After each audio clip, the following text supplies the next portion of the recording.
What's going on everybody, Sambo here, welcome back to my channel. So we are finally doing a video about all of the mods that I'm using on my channel currently, the 2020 version. So this is actually going to be a two-part series. So in this episode we're going to cover about 20 different mods, and then in the second one we're going to cover 20 more.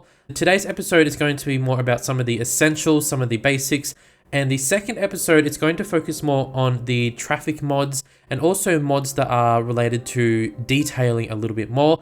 And all of these mods I will put into a Steam collection, and the link will be provided down below in the description. All of these mods are in no specific order. So the first one that I want to talk about is the loading screen mod. What I like about this one is it's not for everyone, but it shows how many assets you have. It also shows information about your RAM usage and also any assets that have failed to load, any assets that are missing, or any that have been duplicated. And my game actually doesn't load unless I have this mod running. So it's really handy to have if you want to know more about the actual specifics of the game loading. Another important mod that I like to use is any type of mod that unlocks all of the tiles. So for me, I use the 81 tiles unlocker mod. So you can see I have so many unlocked. I think in the vanilla game it's only 9, but if you use any other mod you can unlock so many more, and it gives us a lot more space to use, which is really handy. So another handy mod is the automatic bulldozer. So you don't really have to do anything. You just, once you subscribe to it, it'll automatically bulldoze any building that has been burnt down or abandoned or anything like that. So it saves you from having to go around and actually delete them yourself. In terms of the visuals, I like to use this mod here, which is the Ultimate Eye Candy 1.52. What that does is you can basically change the time of the day. You can increase or decrease the speed the day goes through its cycle. You can also change the latitude and longitude. So for example, you can go like this and change where the sunlight goes. And that's what really makes my map look realistic, is you have to fiddle around with what exactly works for your specific map. So for mine, I have it set as this one right here. So go like that. And this is how I have it set. So if you want something similar to how mine looks, you can just set it like this. So that mod is found down through this button right here. And once you have all of your lighting set up properly, you might want to do some cinematic shots of your city. So you can use this mod down here called the Cinematic Camera Extended. And what that does is you can set a camera motion. So if I just go like this, you press this button here to set where you want the camera to move to. You go like this, and then you can change the frame rate. So I might just say 60, then lock it in, and then you can put the speed you want the camera to move. So if I say like that, it'll move around really quickly, or you can make it go really slow like this one. So that's one essential mod that you would want to use if you were going to do some YouTube videos or just some nice shots of your city. Of course, when you do a really slow shot like this, I like to go into my editing software and just speed it up a little bit so it looks a little bit nicer. Another handy mod is called Zoom It. So basically it allows you to zoom right in, but also you can zoom right out, and you can see your whole map like that. You don't really have to do anything else besides scrolling in and out once you have enabled it on the content manager. But it is handy if you want to see your whole map like this. If you do want to do something that's opposite to zooming right out, you can also use the first person camera. Once you've enabled it, you press tab, and then you can use the WASD buttons to zoom in and out. This one actually allows you to go really right in, really close. And it's really helpful if you want to see exactly how everything looks if you were an actual person down on this ground level, and you actually will start to notice so many different things compared to when you have it all zoomed out. So that one was called the first person camera. Another one is this one here, Clouds and Fog Toggler. Basically, it's pretty self-explanatory. You can play around with the clouds. You can get rid of the industrial smog. You can enable or disable distant fog and edge fog. So I have them all disabled, and I think it looks the best like that. The next one is called the Customize It mod. Some people might see it as cheating, but for me, it's something that I like to use to help manage the different aspects of a different city. Different cities have a different capacity and things like that. So you can click on basically any type of item, any type of building, and you'll see this little wheel up here. So you can click on that and it brings up all of the information about the specific building that you've clicked on.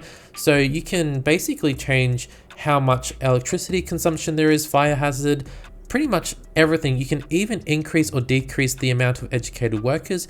So if you have a harbor that is maybe for a really small island, you can maybe decrease the costs for everything and make it a little bit more affordable. Or if you have a really big city and you need it to have more workers or a high capacity, you can adjust all of that. So it's really, really handy to use this to adjust it to your specific city. The next one is pretty self-explanatory. It's the Demand Master. I will give a little bit of a warning. Only use it if you really understand how to use it and how not to mess up your whole city. So it's this one down here. All you have to do is you can drag it up and down. So if you, for example, have no demand for residential, you can boost it right up and you can fix it into place there, and then there'll continuously be demand for residential. Same goes for commercial or industrial. So you can see right now I have no demand for industrial, but I can make demand by putting it right up there and fixing it into place. But please keep in mind that this can easily mess up your city and the demands. So only do it if you are familiar with how it all works, and only use it, maybe try it on other maps first so you get to understand how it all works. Another handy visual mod is called the Dynamic Resolution. So this one is handy if you have a computer with less specifications or a computer that can handle a lot more. So once you've enabled it, you press F10 and it brings up this little button up here. Basically, it allows you to change the resolution. So you can see if I increase it right up there and press apply, it might make things look a little bit clearer, but it might decrease my frame rate. So I have it down at about 219 because that's what works best for my computer. But it is handy if you have a computer that can't handle everything really, really well. So you can make it down really, really low, and then maybe it'll run smoother on your computer. The next one is called Employ Overeducated Workers. Again, this is just one that I like to use if there isn't enough available workers for a specific facility or industrial buildings or commercial. So basically what it does is, let's say there's not enough of a certain level of workers, so they'll actually bring in other people to work in that spot instead, if that makes sense. It's not necessarily the best thing to use, but it is something that I like to use when I'm starting my city, just so everything starts to be filled up a little bit more and everything starts to run a little bit smoother. And that way we actually have people in the jobs and they have a job and they're making money and they're not miserable. Similar to that mod is another one called Fill the Houses. So not always does every building get completely filled up, but I like the buildings to be a little bit more filled up. So basically once it's enabled, it'll just encourage more people to move in. So instead of it saying, 3 out of 4 households, it might say 4 out of 4. And another example, 6 out of 6 households instead of it saying 4 out of 6. So it's just encouraging more people to move in and fill everything up so there is less demand for continuous urban sprawl.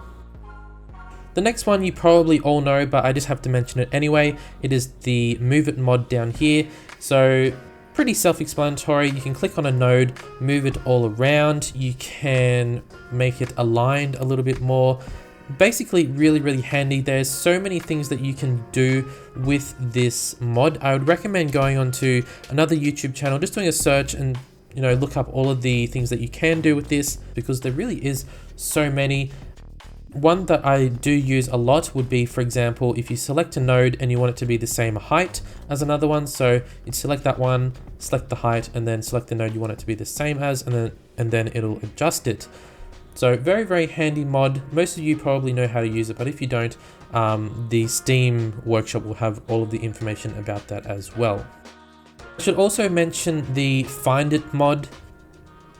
Basically what this one does is it allows you to do a search for anything that you want. You can also search by different categories. So for example, Rico or props or trees or anything like that. So if I just say residential, for example, it'll bring up all of my residential buildings and I can just choose one and plop it down wherever. Same thing if I say like a fence, it'll show me all the fences and I can plop that down as well. So it's a very handy mod to have. It makes things so much faster to find it. You can do it for trees as well. So even if you just type tree, it'll show all of your trees instead of having to go into all of your other functions. It's all right here, easy and quick, ready to go. This mod is something that I would not recommend to many people, but for me, I like to have more traffic coming throughout my city. So this one is called the Heavy Outside Traffic mod. And basically all you can do is you can change the settings. So the traffic that comes from off the side of the map, you can change it to low traffic if you need, but I have them all set at high. Makes it a little bit more interesting and a little bit more challenging for me. But I guess if you do want less traffic, you could select less traffic for all of them, and maybe your city will be a little bit better. But I like to have heavy traffic because it's more fun. Another really handy one to have when you're starting out a map is called Infinite Goods. Now I know it's kind of cheating, but it basically gives you all of the goods if you don't have it. So for example, you can say, I want to stock up all the fishing harbors with fish and algae and stock up all the fish markets. So then you don't actually have to set it all up. You can do the same for like animal products, flowers, paper, pretty much everything. So you could, so for example, if you specialize in ore, in your city, maybe you don't have any oil, so you can basically press that and it'll stock all the oil for your city. And then you won't have to worry about doing your own oil facilities. So it's just a really handy mod to have.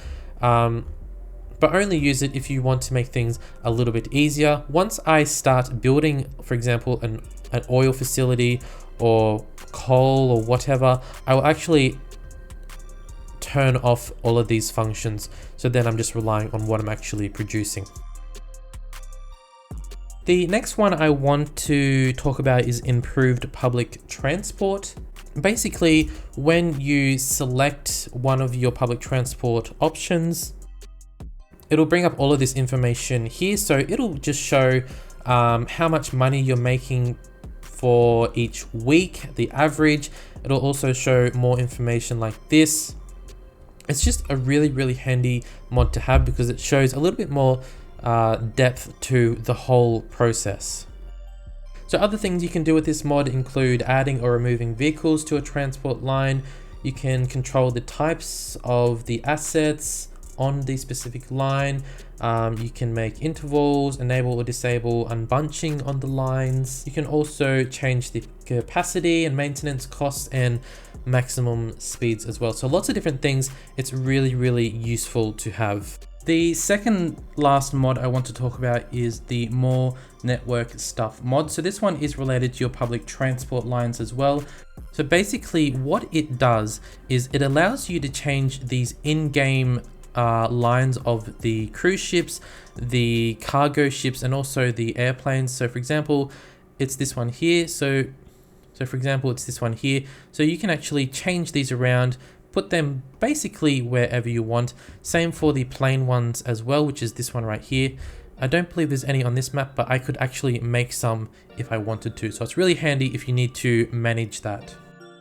And last but not least for this episode is the extra landscaping tool. Pretty self-explanatory. It basically provides you with more options for your landscaping. You have all of these options over here: brush size, brush strength. You can configure the terrain to however you want. That one's pretty self-explanatory. You can also use this mod for trees as well, or any type of plant. So if you want to make a straight line of a certain plant, you can, or you can make like a kind of curved option like that, or you can even do a circle if you really wanted to. You can also adjust the distances between all of the props that you're putting down, which is really handy. I believe it also adds these options here. So it provides you with the option of placing down ore, oil, or your fertile land. Really handy to have if you want to make an area specific for a certain resource. It also gives you this little button down here, which allows you to change the water heights, which obviously I'm not going to do. And it also allows you to place down water generators, and you can adjust the capacity if you really want. I'm not going to do that in this video because I don't want to mess up the whole map. Anyway, that is all for the first part. The second video will be all about the mods related to public transport, managing your traffic, and also a little bit more into detailing on your map. Also, like I said, all of these mods will be added into a Steam collection. Link will be provided down below. And if there is any mods that I forgot to mention, check out the second video. And then if it's still not mentioned, let us know down in the comments below. There's still so many more that I will mention in the next video. And so many of those are really essential as well. So don't miss that one. Anyway, thank you guys for watching. I hope you enjoyed and I hope you got something from this. Hope you learned, and I hope it makes everything so much easier and more enjoyable for you in your game. Catch you guys in the next one.